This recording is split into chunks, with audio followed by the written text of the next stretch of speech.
Thank you, everybody, for coming back to the Riggs Beast channel. As always, let's go beast on that subscribe button. Let's go beast on that like button. And let's go beast on this SmackDown Live review, which came to you from Fresno State University in sunny California. Now, we're going to start SmackDown Live with Jinder Mahal posing for pictures with the WWE Championship. Shane takes it away, and then they go to start the show. I hope everybody understands, and Jinder has a match tonight, and we'll get into it, that this Jinder Mahal thing, I called it a 3-month project. It's not even a 3-month project. This is a lackluster at best attempt to get through Backlash. Just because they're saving Rusev. I want to make this very, very clear for everybody. Jinder Mahal is not winning the WWE Championship. Jinder Mahal is not getting a major push. This is solely a marketing ploy because they're trying to go into India. They did this years ago with Tiger Ali Singh. They're doing it again here. And after Backlash, you're going to get Rusev. He's the guy in line that could go into the summer with Orton. I personally believe SummerSlam should be Baron Corbin versus Randy Orton, but we could talk about that on future shows. I just wanted to start this episode with that because I cannot tell you how much I have seen from multiple people actually thinking, not joking, but actually believing this Jinder Mahal thing is going to work. I've seen it all over Twitter, and I have to make this clear for my listeners. Don't believe it. This is just a way to get through the next couple weeks because Rusev is hurt and they're still building Corbin. Now to the show. Shane's going to come out to start. He introduces the new acquisition, Chris Jericho. Jericho starts with, "This is the new show of Jericho. Smack it down, man." Bad attempt, I know, but it's the last time I'm going to get to do it. Shane then announces the rematch from Payback with Owens for the United States Championship. Styles comes out. He tells Jericho that a lot has changed since they were last in a rivalry and that he is now in the ring in the house that AJ Styles built. Brings up the Y2 AJ shirts from when they were a tag team. Clever. Jericho goes to put Styles on the list for even questioning that he would lose to Kevin Owens. Cue Kevin Owens. Owens tells Styles to get out of his ring because this has nothing to do with him. Styles attacks Owens on the ramp. Good opening. Gave you kind of question and gave you a little bit of reason why, if Jericho's going to be there, why Jericho and AJ would make sense. Try to at least give you some cause to pause for the pretty much inevitable conclusion to tonight's show. But they tried to give you cause to pause. Credit for that. Next, Sami Zayn versus Jinder Mahal. The moment you realize nothing has changed for Sami Zayn. I get right now why Sami Zayn's on the back burner. I really do. Sami Zayn needs to be treated more seriously. That's just the fact of it. There's nothing else I can say, but it's going to take a while. I don't really understand why, other than trying to build the sympathy for him for when his rise comes. And that is truly what I believe they're doing. They're building a slow build with him to where you get people behind him. The Daniel Bryan treatment, so to speak. Not on that level. Sami Zayn is not going to be on that level. But they're trying to get a little bit of hint of that with him. This match, though, you knew it was going to happen. The Singh brothers interfere for the majority of it. Zayn actually gets him set up for a haluva kick. Mahal's pulled out by one of the Singh brothers. The other one distracts him when he goes to jump out of the ring on him. Mahal does the Cobra Clutch Slam, wins the match. Hey, he finally won a match. It's his second one in about 7 years. He can't even beat Sami Zayn without help. That's the booking for him. That's why I opened the show with what I did. This is nothing but a quick project. They're not going long-term with Mahal. Just stop. Please, stop. I made a podcast a few weeks ago about WWE thinking their fans are dumb. Don't fall for this kind of crap. Just don't. Please, I'm begging you. But next, you got the Sisterhood of the Traveling Bitches, and they try to convince Becky to join them. They bring up her being the first woman drafted to SmackDown and how she should be getting the title matches, not Charlotte. Becky plays it off like this is disturbing to her and that she'll think about joining them.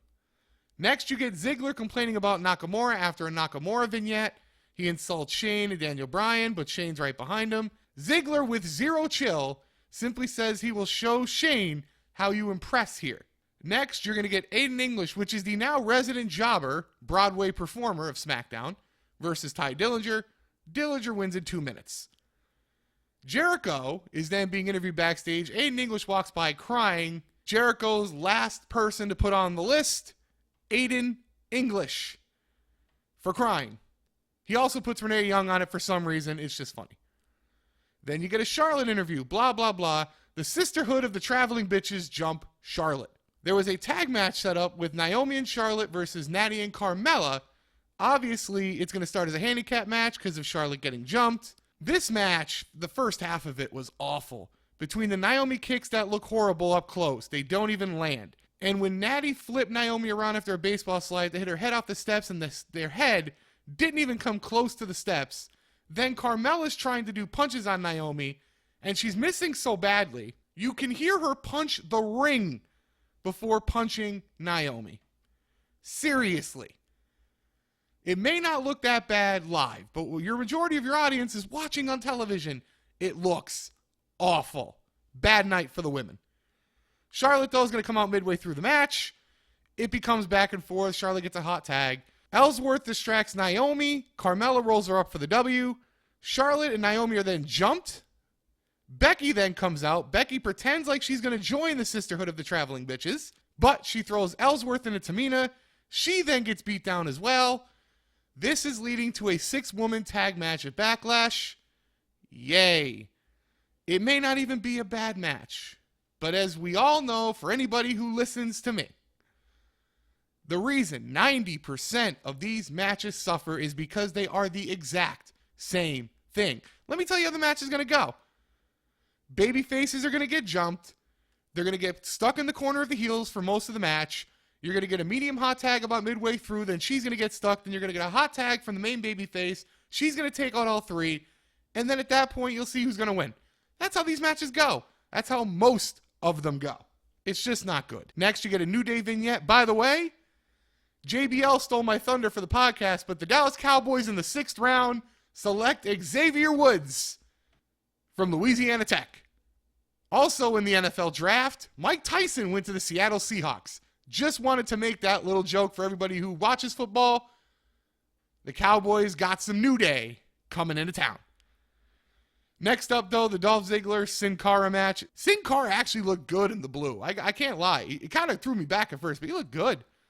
It was brief, the match, but Ziggler got dominated for most of it. He wins with the super kick, but this should have been a squash match. And the reason it should have been a squash match is when Nakamura eventually beats Ziggler at Backlash, it would make Nakamura's first win look more important by beating a hot Ziggler rather than a guy who could barely beat Sin Cara. Get where I'm coming from? It's about the elevation, really, Nakamura. That's what this whole rivalry is to elevate Shinsuke Nakamura and to let you see what he can do. And they're doing a great job of not having him on every week, showing vignettes, a little bit here, a little bit there. Exactly like I said they should have brought him in. This is exactly what they should be doing. Always leave you wanting more with him. In between Brock Lesnar and a regular every week superstar is how Nakamura should be treated. Next, in the absolute best part of the night, a Fashion Police skit is run like a Law and Order segment with the beginning and everything. This was hilarious. I recommend actually going to the WWE's YouTube to watch this again. Cliff notes, they were running through the crimes the UGOS have committed. Being twins is identity theft. Stealing the belts from American Alpha is grand theft. The face paint they used to wear, visual assault. And for their old outfits hurting Fandango's eyes, visual assault that leads to actual bodily harm. Whoever produced that segment, whoever wrote that segment, kudos, sir. Kudos to you. Best segment of the night. Even better than the Owens Jericho match, which I do want to say was actually switched up from the Payback match and switched up from Mania. So these guys did a good job. To the match, though, which, by the way, this is your main event. Owens starts selling the finger. Jericho gets Owens to the outside and immediately tries to do what he did to him at Payback, but Owens actually gets out. Later on, Owens is going to move from a leaping Jericho attack in the corner. Jericho rolls out, gets propped up on one of the side barriers. Boom! Cannonball on the outside. Nice little spot. They go back and forth. Jericho's going to get Owens in the walls, but Owens gets to the ropes. Owens then super kicks and DDTs Jericho on the outside. Jericho's now selling, being woozy like he has a concussion. Second super kick in the ring, 2 count. Pop-up powerbomb to finish. Kevin Owens regains the title.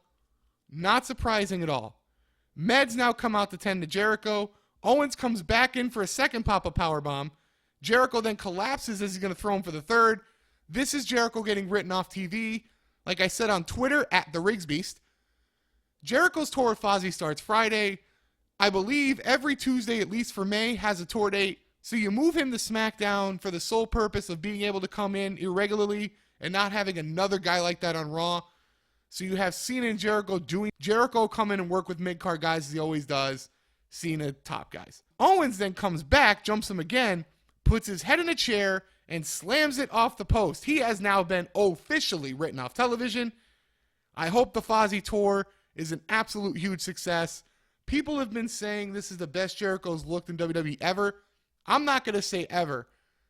But over the last 5 to 7 years, this has been the absolute best Jericho has been. And it did not start well. When he got with Owens, when he started the list, when he started just being free, this became an amazing run. And when he came back, I didn't think by the end of it I would be missing him. But there's going to be something missing from SmackDown and Raw without Jericho. That's just the truth. So one more time for probably the foreseeable future, this has been the official SmackDown Live review. Listen in, man. I know you love when I do that. Tonight, SmackDown Live gets a solid 6 out of 10. It wasn't a great show, but it damn sure wasn't a bad show like Raw. It pushed storylines along. It had intriguing stuff. It had funny moments. The Jericho Owens match was good. Quality 2 hours. Went by quick. Can't complain. Like I said, 6 out of 10. Now for the plugs.